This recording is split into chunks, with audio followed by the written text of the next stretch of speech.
Daniel had explored many dangerous places before, but this cave felt different the moment he stepped inside. The air was cold and heavy, and every sound he made echoed too loudly, as if the cave did not like visitors.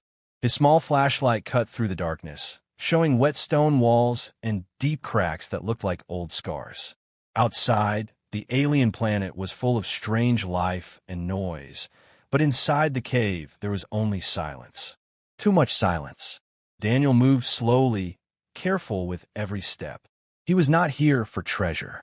He was searching for signals, old energy readings that did not match anything known. His scanner had gone wild near this mountain, then suddenly stopped working the moment he entered the cave. That alone should have made him leave. But curiosity pushed him forward. As he walked deeper, the tunnel opened into a massive chamber. Daniel stopped breathing for a moment. The ceiling was so high that his light could not reach it.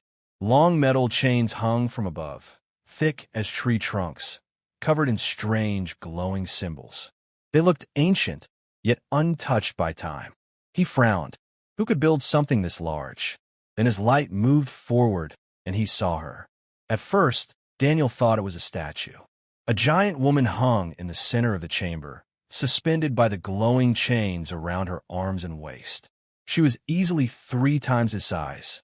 Her long blonde hair fell down like golden threads, moving slightly in the cold air. Her skin looked pale, almost shining in the dim light. She looked peaceful, too peaceful. Daniel's heart started beating faster. This was not possible. No human could be this big. No creature he knew looked this human. He took a slow step closer.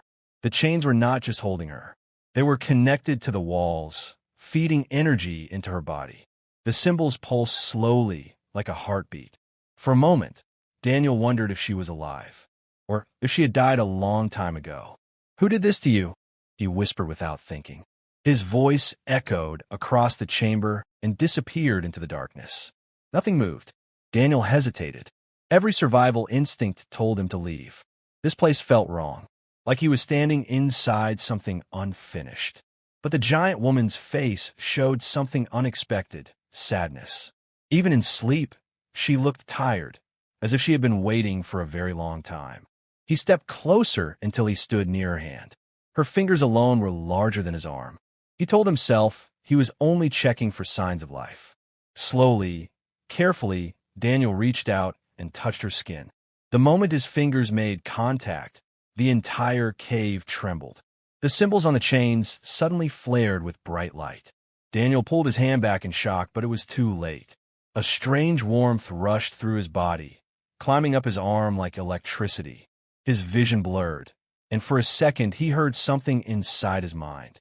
Not words, feelings, pain, loneliness, fear, and a warning. Daniel stumbled backward, breathing hard. The ground vibrated beneath his feet. Dust fell from the ceiling as a deep sound echoed from somewhere far inside the cave. It sounded like something waking up. Then he noticed the giantess's fingers move, just slightly. Daniel froze. Her chest rose slowly as she took her first breath in what felt like centuries.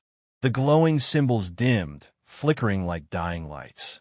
The chains tightened for a moment, as if trying to hold her down. Her eyes opened. They glowed faintly blue in the darkness. She looked directly at him, confused at first, then suddenly afraid. Her lips moved slowly, as if speaking was difficult after a long silence. When she spoke, her voice was soft but powerful, echoing through the chamber. "Run!" Daniel's stomach dropped. Before he could ask anything, a deep scraping sound came from the tunnel behind him. Stone cracked.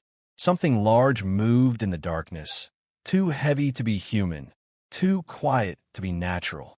The giantess struggled against the chains, panic now clear on her face. "They felt you," she whispered weakly. Daniel turned toward the tunnel, his flashlight shaking in his hand.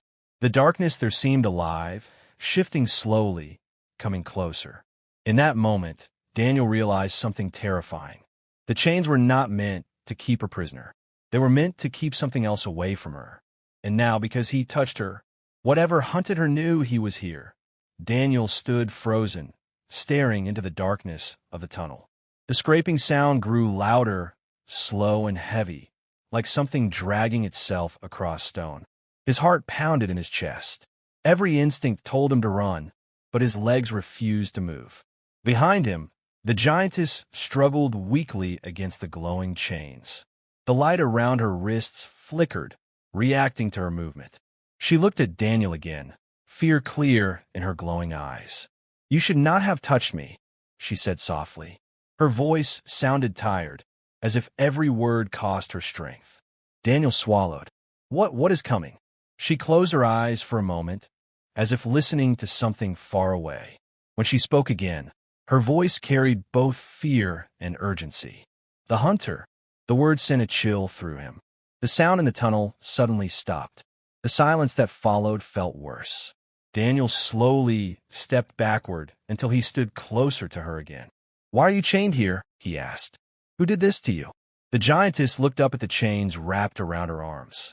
The glowing symbols pulsed slowly, weaker now. "My people," she answered. "They did this to save others." Daniel frowned, confused. She explained in broken, simple words.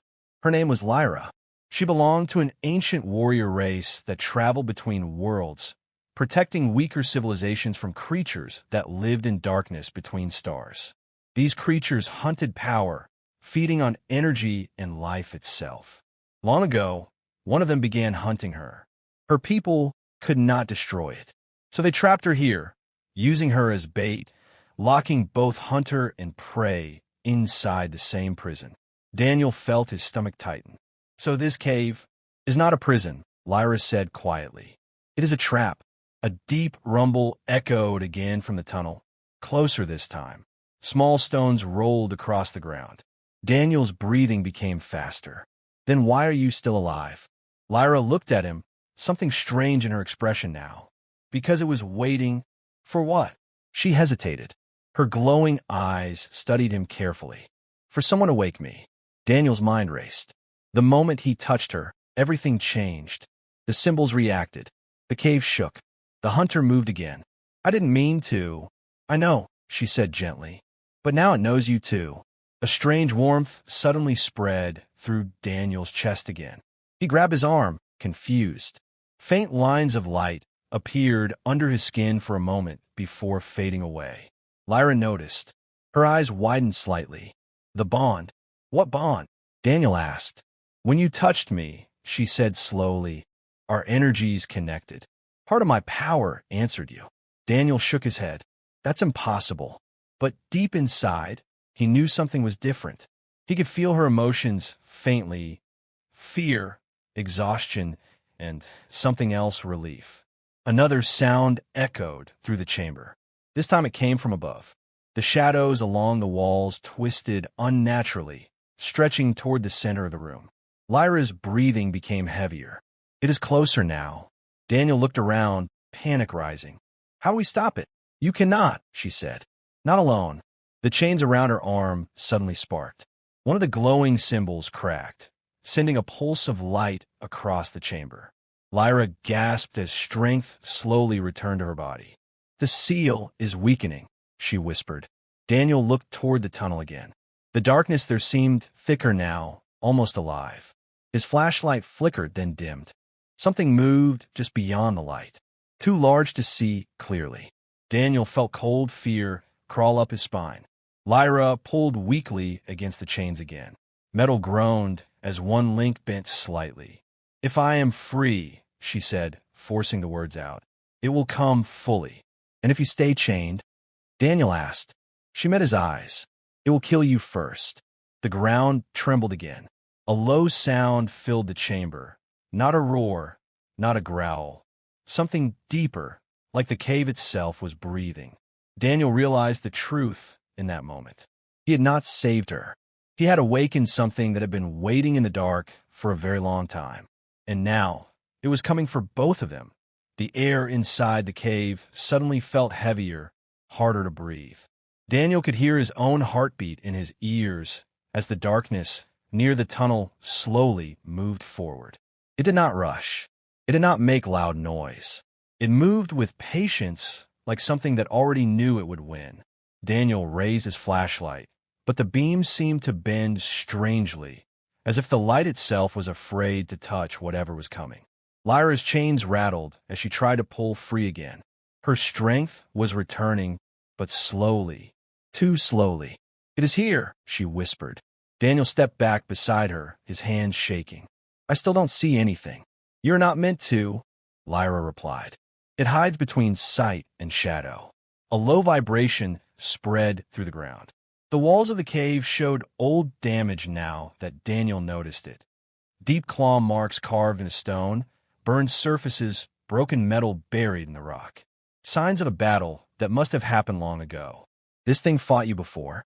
Daniel asked. Lyra nodded weakly. "Many times. It learns. It waits."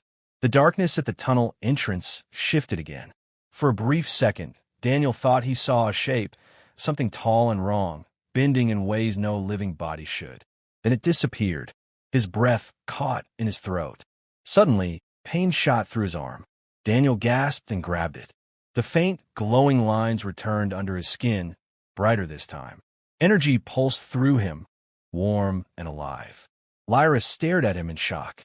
"It is happening faster than I thought." "What is happening to me?" Daniel asked, panic rising in his voice. "When you touched me," she said, struggling to speak clearly, "my people's power answered you. It chose you." Daniel shook his head. "I didn't choose anything." "No," she said quietly, "but humans rarely do. You act first." Another deep sound echoed through the chamber. The temperature dropped suddenly, and Daniel's breath became visible in the air. The shadows around the walls stretched toward the center of the cave, crawling like living things. The hunter was close.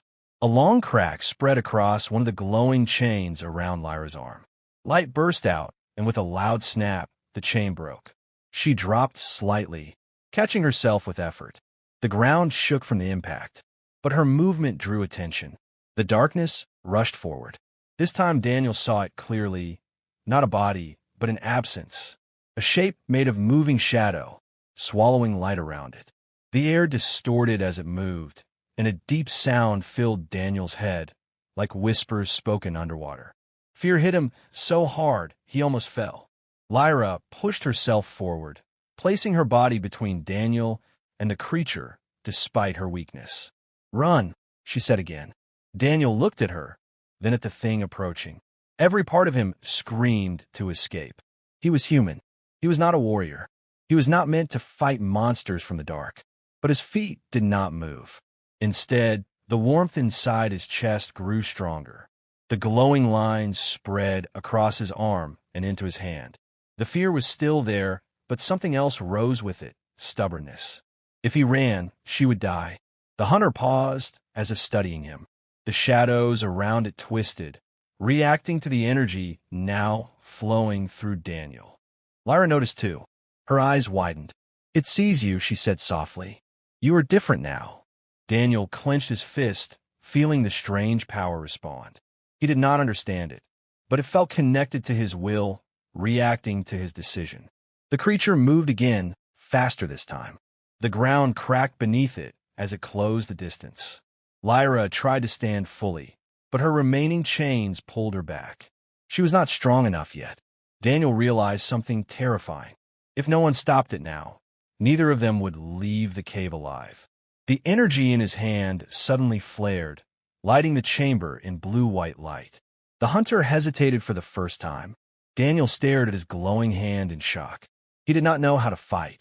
He did not know what this power was. But for the first time since entering the cave, the monster had stopped moving, and it was watching him instead. The light around Daniel's hand slowly faded, but the warmth inside him remained. His breathing was heavy, and his heart still raced with fear. The creature in front of him did not attack again immediately. It stayed still, its shadow-like body shifting as if trying to understand what it was seeing. Lyra watched him carefully. There was surprise in her eyes now, mixed with something else, hope. "It is confused," she said quietly. "You are not supposed to have that power." Daniel swallowed. "I don't even know what I'm doing." The hunter moved slightly, circling them without sound. Wherever it passed, the light in the cave dimmed. The temperature dropped further, and frost began forming on the stone floor. Daniel could feel pressure inside his head, like something trying to push into his thoughts. Fear returned stronger than before. He was not a soldier. He was not trained for this. He was just a man who made one wrong decision inside a cave. But when he looked at Lyra, still chained and struggling to stand, something inside him refused to step back. Humans did not always fight because they were strong. Sometimes they fought because leaving was worse. The creature suddenly rushed forward, faster than before. The shadows stretched toward Daniel like claws. He reacted without thinking, raising his glowing hand. A burst of energy pushed outward, striking the darkness and forcing it back. The impact shook the chamber. Loose stones fell from above. Daniel stared at his hand in shock. He had not planned that. His body simply reacted. Lyra's voice echoed behind him. Your instincts, it cannot predict them. The hunter moved again, more careful now. It attacked from different angles, testing him. Each time Daniel reacted differently, stepping aside, throwing energy without understanding how, moving on pure survival instinct. He was afraid, completely afraid. But she pulled against the final chains with everything she had left. The symbols glowed wildly, sparks flying across the chamber. One chain snapped, then another. The ground shook violently. The hunter charged. Daniel forced himself to stand again, even as his body screamed in pain. The energy inside him responded to his determination, growing unstable but powerful. The moment the creature reached them, a sudden surge of light exploded from Daniel's body, filling the entire cave. For a second, everything became silent. The hunter stopped mid-motion. Lyra stared in shock as the energy around Daniel changed, becoming stronger, more controlled. Something inside him had awakened completely. Daniel looked at his glowing hands, realizing he was no longer just reacting. For the first time, he felt the power listening to him. And the hunter, for the first time in centuries, began to retreat. The light slowly faded, leaving the cave quiet again. Dust flew. Lyra looked at him, something warm in her expression. In my world, when someone saves your life, you become bound by honor. Daniel laughed quietly. On Earth, we usually just say thank you. For the first time, Lyra smiled. But the peaceful moment did not last long. High above them, lights suddenly appeared in the sky. Dark shapes moved between the clouds, ships, silent and watching. Lyra's smile faded. They found us, she said. Daniel followed her gaze, feeling the energy inside him react again. The cave, the hunter, the chains, that was only the beginning. Somewhere beyond the sky, others had felt the awakening. And now, humanity had been noticed.